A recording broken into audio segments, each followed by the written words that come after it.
সুনামগঞ্জের দিরাই উপজেলা জগদল ইউনিয়নে ১ নং ওয়ার্ডে বড়নকদীপুর কর্তৃক আয়োজিত আজকের এই মুরব্বিয়ান যুবক এবং সর্বপেশাজীবী মানুষের উপস্থিতিতে আপনারা জানেন ত্রয়োদশ জাতীয় সংসদ নির্বাচনকে ঘিরে সেই আনন্দের আমেজ এখনও মানুষের মাঝে ফুটে উঠেছে।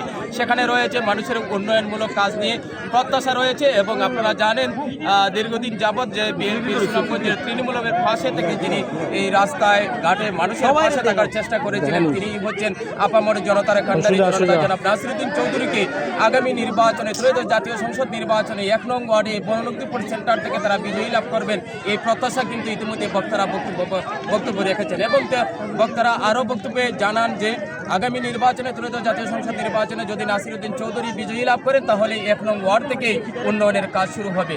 তা বক্তারা আরও আমাদেরকে জানিয়ে রেখেছেন এবং আমরা পূর্ব থেকে জানার চেষ্টা করেছিলাম এখানে বর্ণাঢ্যভাবে এবং সর্বস্তরে পেশাজীবীর মানুষের হাজারো মানুষের উপস্থিতিতে আজকের এই মতবিনিময় সভা সফল এবং সার্থক করার লক্ষ্যে এখানে সর্বস্তরের মানুষ জড়ো হয়েছিলেন এবং সভাপতির বক্তব্যেই আজকের এই মতবিনিময় সভা এখানে সমাপ্তি করা হয়েছে। সেখান থেকে যুক্ত ছিলাম সোনার বাংলা টিভি 24 অনলাইন টিভি চ্যানেলের সম্পাদক, সাথে রয়েছি আমি মোহাম্মদ গুলাম জিলানী।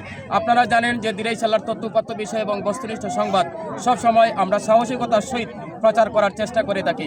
আপনিও আমাদেরকে তথ্য দিয়ে সহযোগিতা করতে পারেন। এই বলে আপনাদের কাছ থেকে বিদায় নিচ্ছি। আপনার শিশুকে বিদ্যালয়ে পাঠাবেন, বাড়ির আঙিনা পরিষ্কার রাখবেন এবং ত্রয়োদশ জাতীয় সংসদ নির্বাচনের যে বিধি রয়েছে সেই বিধিনিষেধ মেনে চলার জন্য প্রার্থী এবং ভোটারদের মধ্যে সেটার জন্য বিদ্যমান থাকে প্রত্যাশা জানিয়ে বিদায় নিচ্ছি। ধন্যবাদ সবাইকে। আবারও দেখা হচ্ছে কোন এক লাইভে। ধন্যবাদ।